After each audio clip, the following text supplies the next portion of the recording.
Alors aujourd'hui, je vous propose de vous parler du montage des kits en pierre synthétique.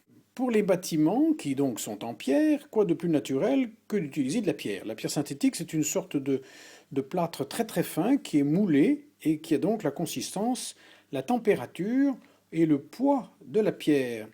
Les kits se présentent sous la forme, contrairement aux kits plastiques, de très peu généralement d'éléments. Ces éléments sont forcément assez épais car l'une des caractéristiques de la pierre synthétique, c'est sa fragilité, ça casse très facilement. Et d'autre part, les caractéristiques aussi fait que ce matériau est très poreux. Les kits en pierre synthétique présentent des moulures beaucoup plus approximatives que les kits en plastique. Ainsi, vous voyez cet intérieur de fenêtre qui est un peu déformé. Les ajustages sont forcément très approximatifs. Si on s'amuse à monter d'emblée les éléments en question, vous voyez qu'il y a des jours très conséquents. Bref, le premier travail, et il est important, d'un kit en pierre synthétique, c'est les barbages. Je conseille de récupérer dans un petit bac le produit du ponçage parce que ça va nous servir pour faire une sorte de pâte qui va permettre de combler les trous. Alors, il faut être très prudent lorsque l'on fait les bavurages pour enlever les bavures. Vous voyez, ça va très très très vite. Par exemple, ici, nous avons un seuil de porte qui est un peu approximatif. Là, quelques coups de lime. Vous voyez, ça se fait en quelques secondes. On fait pareil sur cette embrasure de fenêtre. Ici, ce pignon présente cette grosse aspérité. Quelques petits coups de lime gentils permettent très facilement de récupérer. Voilà la fin du long travail débavurage sur les cheminées. Pointement de la toiture. Là, souvent, on a beaucoup de matière à retirer. Alors quand on a beaucoup de matière à retirer, il faut carrément utiliser une râpe à bois. Créer le joint avec une râpe pour marquer très rapidement l'emplacement de l'autre partie du toit. Et dès qu'on a quelque chose d'approximatif, on le lisse avec une petite lime métal. Voilà. Petit à petit, on obtient quelque chose de rectiligne. Il y a beaucoup de travail. Alors le travail de ponçage doit être relativement minutieux, notamment à la jointure des éléments principaux, qu'il faut bien aplanir cette zone. Une lime métal rigide et pratique, car elle va être bien entendu plane, et si l'on applique bien à plat, on devrait avoir un champ bien plan, évidemment, la bordure de la façade. Voilà, là il n'y a pas trop de jour, il y aura très peu de retouches. Il faut ensuite, je monte le ton, dépoussiérer convenablement votre matériel. Je conseille dans un premier temps de découper un carton épais qui va servir de base. Ici, épais de 3 mm, on va donc découper cette base sur laquelle on va donc fixer provisoirement l'une des façades. Et il faudra, pendant que l'on va coller, maintenir ce collage grâce à des élastiques. Alors ces élastiques, il faut bien les choisir, il faut qu'ils soient suffisamment souples pour passer facilement autour de la maquette. Alors voici venir le moment du collage. On peut utiliser plusieurs types de colle, colle à bois. Une colle qui marche pas mal, c'est la colle néoprène. Dans ce type de maquette, et contrairement aux maquettes en plastique, on est obligé d'en coller les 4 côtés en même temps. Et donc il ne faut pas se louper. Alors allons-y, nous allons en coller les zones. Il faut faire très attention de ne pas mettre de colle du tout sur la partie qui va recevoir, qui sera visible de l'extérieur. Donc il faut bien faire attention à n'étaler la colle que sur les zones qui doivent être encollées. Voilà. On se met en place. Il faut bien entendu préparer l'encollage, préparer l'équerrage. Il faut beaucoup les écarter et le laisser revenir délicatement. C'est pas un geste si facile. Voilà. Une fois qu'on a mis nos élastiques, on peut peaufiner l'équerrage. Et cette fois-ci, c'est cuit, c'est fini, ça bouge plus. Indispensable cette construction.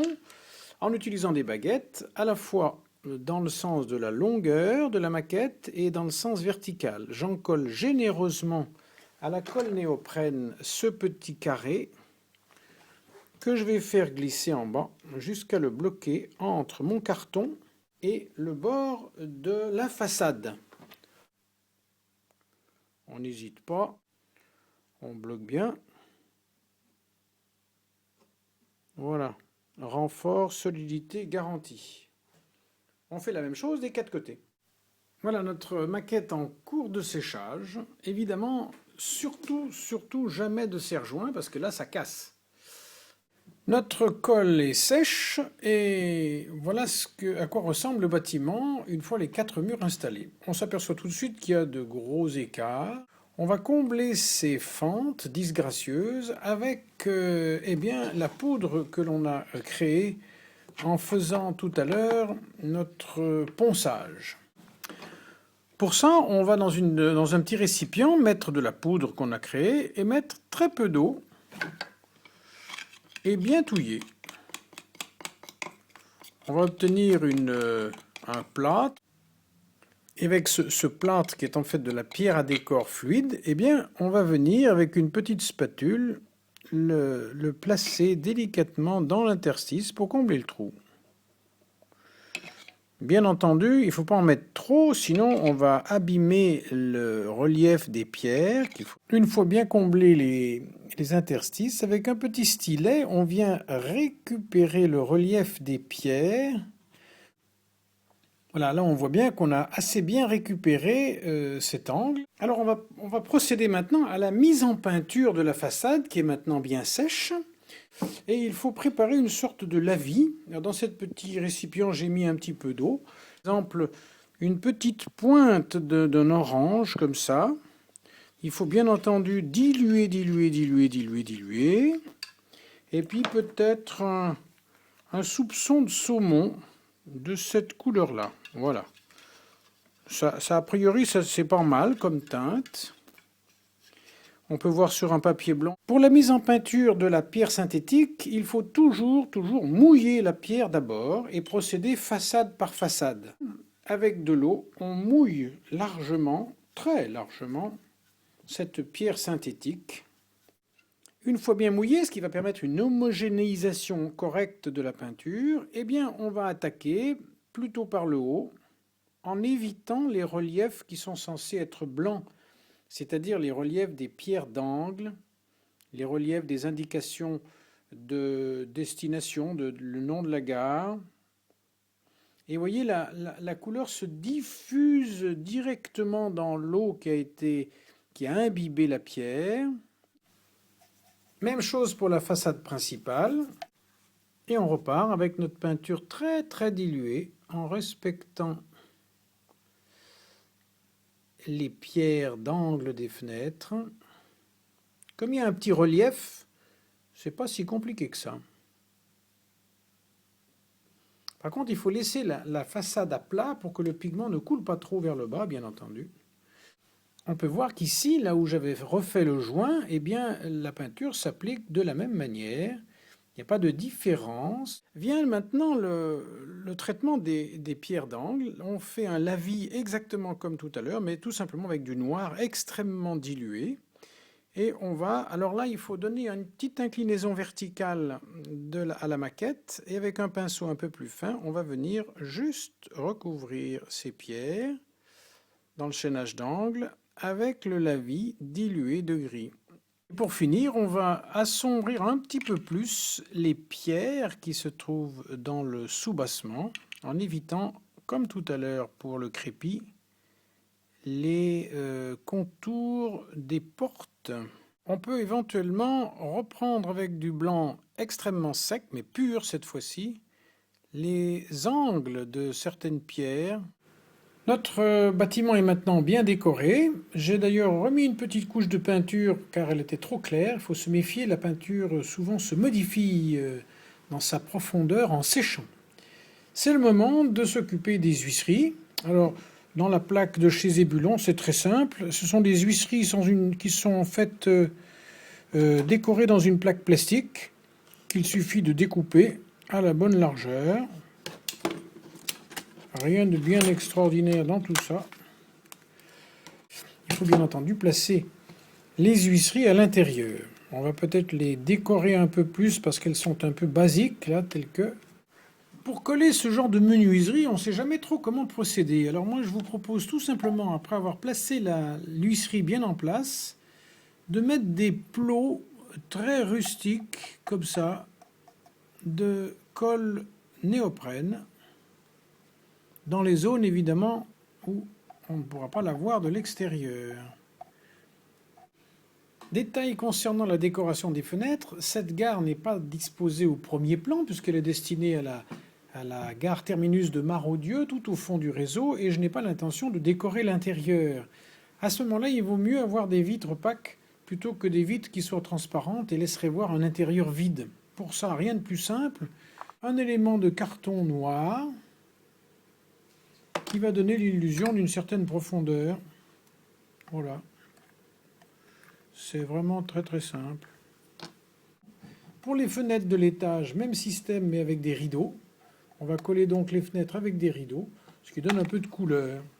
Vient alors le moment de mettre le toit. Donc comme on l'a dit au début, le toit est également en pierre synthétique. Et alors les toits sont généralement très mal moulés avec des surépaisseurs épouvantables qu'il faut donc patiemment poncer pour que l'épaisseur soit relativement homogène. Vous voyez ce bord-là qui a été considérablement poncé pour qu'il puisse venir s'ajuster sur le bord supérieur des murs. Voilà.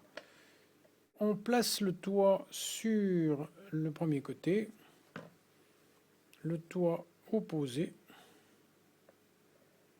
On veille au bon équerrage. Le toit est sec. On va donc le peindre. C'est un toit en tuiles. Les tuiles, c'est un mélange de différents bruns, rouges. Et nous allons faire ça avec non pas un lavis, mais une véritable peinture. Donc on démarre par exemple dans un angle. On n'hésite pas à intervertir les couleurs, à les mélanger. Voilà. Quelque chose comme ça au début. On en met des plus clairs. Alors évidemment, il faudra avoir la patience de les peindre tuile par tuile, mais là, c'est un peu difficile. On prend toujours un petit peu d'eau à côté pour pouvoir diluer légèrement la peinture qui sèche très vite. Voilà, un peu de brun. Si c'est pas assez rouge, on marque quelques tuiles en rouge. Il faut évidemment bien veiller à ne pas laisser de blanc. Alors, dans les kits en pierre synthétique, il manque beaucoup de choses, évidemment, qu'il faut faire soi-même. Par exemple, le joint de toit en zinc. Il suffit de bien repérer l'angle, enfin avec une règle pour avoir quelque chose de droit. On va se donner 4 mm d'épaisseur par exemple sur ce joint. Très souvent le coup d'œil suffit à apprécier le parallélisme. On présente le joint ainsi découpé pour apprécier la limite et on colle ce bandeau en carton. Ce qui va améliorer évidemment beaucoup le look. Il faut bien entendu préparer les cheminées. Alors là, contrairement au kit plastique, tout est blanc, donc il faut bien sûr tout peindre. Une fois peintes, les cheminées vont être collées sur des petits carrés de carton qui vont figurer les joints en zinc, comme ça. On colle les cheminées, colle scotch banal. Vient maintenant le temps des accessoires, et parmi eux les gouttières. J'utilise tout simplement des gouttières qui viennent de grappe MKD. Bien entendu, la longueur ne correspond pas, il va falloir faire plusieurs petits morceaux de gouttière. Dernière partie de la gouttière, un filet de colle scotch. On présente le dernier segment de gouttière, qui a donc été recoupé, et qui va venir exactement se placer. Mais si vous voulez que votre gouttière reste bien solidement fixée, je suggère de mettre de grosses gouttes de cyanoacrylate par-dessous, directement dans une zone non visible. Pour les descentes d'eau, moi je crois que le plus simple c'est d'utiliser tout simplement un fil de cuivre de 1 mm de diamètre, un petit tube de cuivre de 1 mm de diamètre intérieur, qui figurera la partie basse de la descente d'eau, et la fixation avec tout simplement un petit fil de cuivre qu'on va torsader. Voyons comment on procède. On va d'abord mettre en forme la descente d'eau, donc il faut qu'elle soit bien sûr légèrement oblique et légèrement recourbée à son extrémité sous la gouttière. Voilà, une forme à peu près comme ça. On ajuste précisément la longueur. Tac. De la même façon, on apprécie la hauteur de tube, mais là, pour couper le tube, il ne faut pas utiliser une pince coupante, mais une disqueuse. On solidarise le tube avec la descente d'eau. Et pour fixer la gouttière, on va utiliser des petites fixations avec un fil de laiton. Il fait 4/10 de millimètre. On le recourbe en U autour de notre descente d'eau. Et on fait un petit tortillon avec une pince plate. C'est pas compliqué. Voilà, en serrant bien le kiki.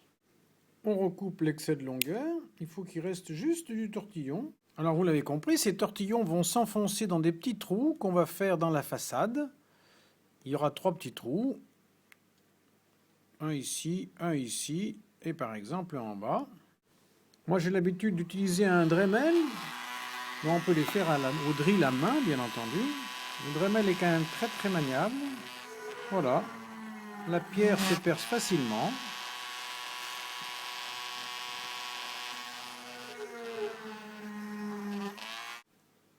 On vérifie que tout se présente bien. La mise en peinture est très simple. Un petit coup d'après gris. Voilà, peinture, mise en peinture des descentes d'eau. Humbrol 56. Mais attention, le tube qui est en partie basse des descentes d'eau, lui, est en fonte. Et il est généralement de couleur rouille, par exemple ici, un Humbrol 70. Mise en peinture des gouttières.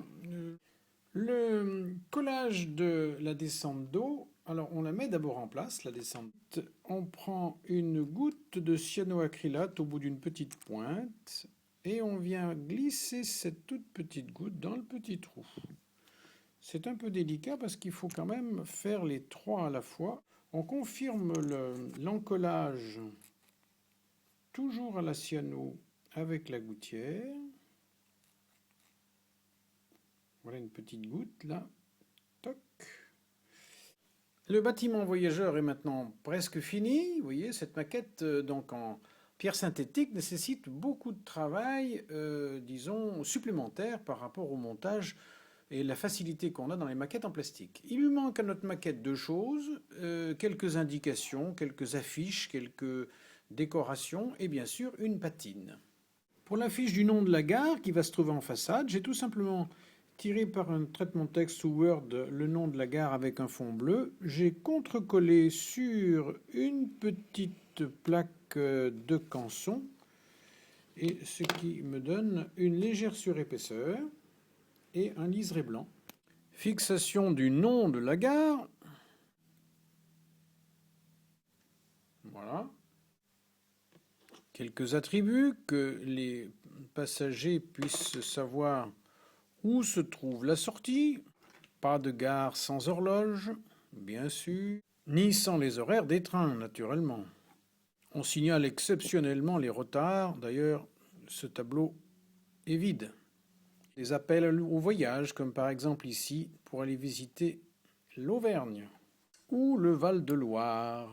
Oh, le Val-de-Loire. La patine, essentiellement du gris éléphant. On salit les différentes cheminées.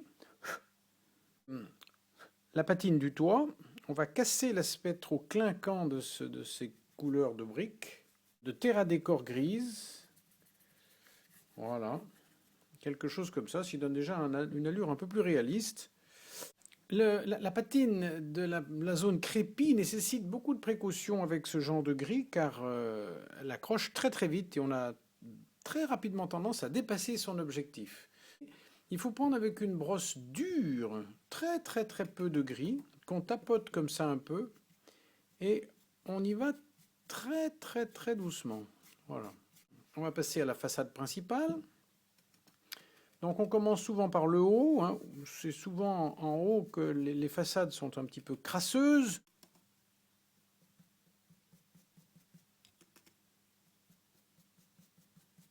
Voilà, ça va très vite, hein.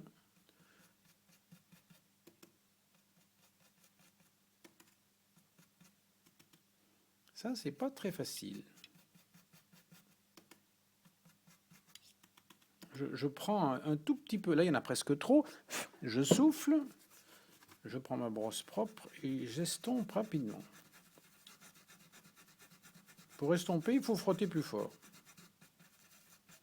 Voilà, c'est le maximum là. Etc. Voilà, on considère que la maquette est terminée et on va donc maintenant la mettre en place. Voilà l'emplacement définitif du bâtiment voyageur de la gare de Maraudieu. Une petite couche de carton plume de 3 mm va être nécessaire pour pouvoir amener les seuils de porte au bon endroit par rapport au quai. Voilà, notre gare est en place. Les trains peuvent donc de nouveau circuler vers Maraudieu.